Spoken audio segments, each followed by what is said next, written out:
ನಿಮ್ದು ಈ ಮಾತು ಕೇಳಿದಾಗ ತಕ್ಕಂತ ನನಗೆ ಕಣ್ಮುಂದೆ ಬರೋದು ರಾಧಿಕಾ ಪಂಡಿತ್ ಮ್ಯಾಮ್. ಹೌದು, ಅವರು ಅಷ್ಟೇ ಅಲ್ವಾ, ಸೀರಿಯಲಿಂದ ಬಂದಿದ್ದು. ಯಶ್ ಸರ್ ಕೂಡ ಸೀರಿಯಲಿಂದ ಬಂದಿದ್ದು. ಆ್ಯಂಡ್ ಸೀರಿಯಲಲ್ಲಿ ಒಂಥರ ಏನಂದರೆ ಕಲಿಯಕ್ಕೆ ಸಿಕ್ಕುತ್ತೆ. ಅಲ್ಲಿ ಕಲ್ತ್ರೆ ನಮ್ಗೆ ಇಲ್ಲಿ ಈಸಿ ಅನ್ನೋ ಥರ ಅನ್ಸುತ್ತೆ ಅವ್ರು ನೋಡಿದ್ರೆ. ಬಟ್ ಅವರು ಎಷ್ಟು ಲಕ್ಕಿ ಅಲ್ಲ.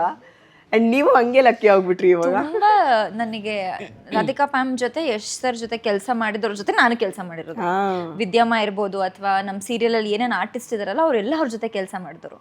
ನಾನು ಟೈಮ್ ಅಂದರೆ ಟೈಮ್ 5 ಗಂಟೆಗೆ ಬಂದ್ಬಿಟ್ಟು ರೆಡಿ ಆಗ್ಬಿಟ್ಟು ಕೂತ್ಕೊಂಡ್ಬಿಡೋದು. 6 ಗಂಟೆಗೆ ಮೇಕಪ್ ಆದರೆ makeup ready, 7 o'clock ready for the short.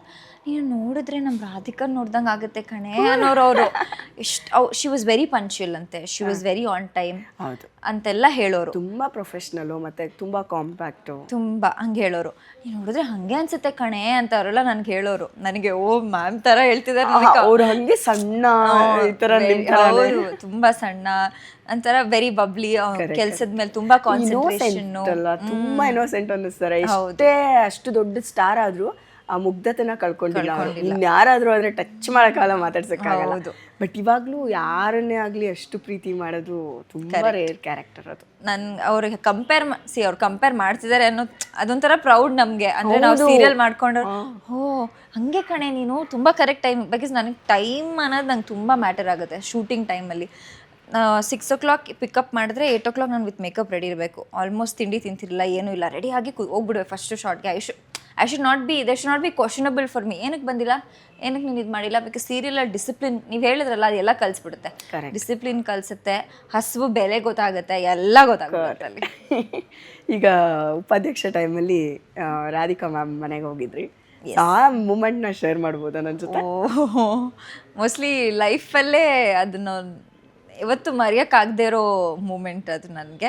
Because ಇಬ್ಬರು ನನಗೆ ತುಂಬ ಇಷ್ಟ ಆ್ಯಸ್ ಅ ಪರ್ಸನ್. ಚಿಕ್ಕಣ್ಣ ಸರು ಹೇಳಿದಾಗ ಅಂದರೆ ನಾನು ತುಂಬ ವೆರಿ ಕನ್ಸರ್ವೇಟಿವ್, ಮಾತಾಡಲ್ಲ ನಾನು ಯಾರ ಹತ್ರನೂ ಜಾಸ್ತಿ ಇರಲ್ಲ. ಅಂದರೆ ಇಂಡಸ್ಟ್ರಿಯಲ್ಲಿ ನಾನು ಪ್ಯಾಕಪ್ ಆದಮೇಲೆ ಎಲ್ಲಿರ್ತೀನಿ ಅಂತಲೇ ಗೊತ್ತಿಲ್ಲ. ಎಷ್ಟೊಂದು ಅಂದರೆ ಎಲ್ಲೋ ಇಲ್ಲೇ ಇದ್ಲಲ್ಲ, ಜಸ್ಟ್ ಪ್ಯಾಕಪ್ಗಿಂತ ಮುಂಚೆ ಅಂದರೆ ಕಾಣಿಸ್ಕೊಳ್ಳಲ್ಲ ನಾನು. ಕೆಲಸ ಆದ ತಕ್ಷಣ ನಾನು ಆ ಪ್ಲೇಸಿಂದ ಜಸ್ಟ್ ಎಕ್ಸಿಟ್. ಸೊ ತುಂಬ ಪ್ರೊಫೆಷ್ನಲ್, ತುಂಬ ಮಾತಾಡಲ್ಲ ಹೀರೋಯಿನು ಅಂತ ಸುಮ್ಮನೆ ಅವ್ರು ಕಾಡ್ಸಿದ್ರು. ಯಶ್ ಸರ್ಗೆ ಹೇಳಿದ್ರು, ಕಂಪ್ಲೇಂಟ್ ಮಾಡೋ ಥರ ಹೇಳಿದ್ರು, ಕಾಡ್ಸೋ ಥರ. ಕರೆಕ್ಟ್ ಅಮ್ಮ, ಹಾಗೆ ಇರಬೇಕು ಇಂಡಸ್ಟ್ರಿಯಲ್ಲಿ, ಎಷ್ಟಿರ್ಬೇಕು ಅಷ್ಟಿರ್ಬೇಕು, ಎಷ್ಟು ಕೆಲಸ ಮಾಡಿ. That was the advice he gave me. ಹೇಗಿದೆ ಕರೆಕ್ಟ್ ಆಗಿದೆ ಹಿಂಗೆ ಇದ್ಬಿಡು ಅಂತ ಅಂದರು. ಅಂದರೆ ಲೈಕ್ ಯಾರು ಹೇಗಿರ್ತಾರೆ ಇಂಡಸ್ಟ್ರಿಯಲ್ಲಿ ನಂಬಕ್ಕಾಗಲ್ಲ. ನಮ್ಮ ಲಿಮಿಟ್ಸಲ್ಲಿ ನಾವಿರ್ಬೇಕು. ನನಗೂ ಕೂಡ ಏನು ಅನಿಸುತ್ತೆ, ನಾವು ಒಂದು ಬ್ಯಾಕ್ಗ್ರೌಂಡ್ ಇಲ್ಲದೆ ಬಂದಿರ್ತೀವಿ. ನಮ್ಮ ತಂದೆ ತಾಯಿ ನಮ್ಮನ್ನು ನಂಬ್ಕೊಂಡು ಇಲ್ಲಿವರೆಗೂ ಕರ್ಕೊಂಬಂದಿರ್ತಾರೆ. ಒಂದಿಷ್ಟು ಹೆಚ್ಚು ಕಮ್ಮಿನೂ ನಾವು ಯಾಕಂದರೆ ಏನೇ ಮಾಡಿದ್ರು at the end of the day ಹುಡುಗಿರಿಗೆ ಬ್ಲೇಮ್ ಬರೋದು. ಎಷ್ಟು ಎಚ್ಚರಿಕೆಯಿಂದ ಇದ್ರೂ ಸಾಲದು.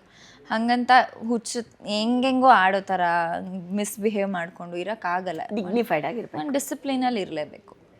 ಕರೆಕ್ಟ್. ರಾಧಿಕಾ ಮ್ಯಾಮ್ ಏನಂದ್ರು? ತಿಂಡಿ ಕೊಟ್ಟರು, ಇಡ್ಲಿ, ಚಿತ್ರಾನ್ನ, ಪುಳಿಯೋಗರೆ, ಉಪ್ಪಿಟ್ಟು, ದೋಸೆ, ಇಷ್ಟು ತಿಂಡಿ ಇತ್ತು. ಟೀ ಕಾಫಿ ಇಷ್ಟಿತ್ತು. ನಾನು ತಿನ್ಬೇಕು ಏನು ಮಾಡ್ಬೇಕು, ಅವರು ನೋಡ್ಬೇಕು ಅನ್ನೋದೇ ಕನ್ಫ್ಯೂಷನ್ ಆಗೋಯ್ತು ನನಗೆ. ನೀವು ಸೀರಿಯಲ್ ಮಾಡಿದ್ರಲ್ವಾ ಅವ್ರ ಜೊತೆ ಅಂತೆಲ್ಲ ಕೇಳಿದ್ರು. ಹ್ಞೂ ಮ್ಯಾಮ್ ಮಾಡಿದ್ದೆ ಅಂತ. Very good. ನಾವು ಎಲ್ಲ ಸೀರಿಯಲಿಂದಾನೇ ಬಂದವರು. ಯು ಹ್ಯಾವ್ ಟು ಶೈನ್, ಚೆನ್ನಾಗಿರೋ ಒಳ್ಳೆ ಸಿನಿಮಾಗಳನ್ನ ಆಯ್ಕೆ ಮಾಡ್ಕೊಳ್ಳಿ ಅಂದ್ಬಿಟ್ಟು ಫೋಟೋ ತೆಕ್ಕೊಂಡು ವಿ ಜಸ್ಟ್ ಕೇಮ್. ಬಟ್ ಆ ಫೋಟೋಸ್ ನೋಡಿದ ತಕ್ಷಣ ನಮಗೂ ಅಷ್ಟೇ ಖುಷಿ ಆಯಿತು.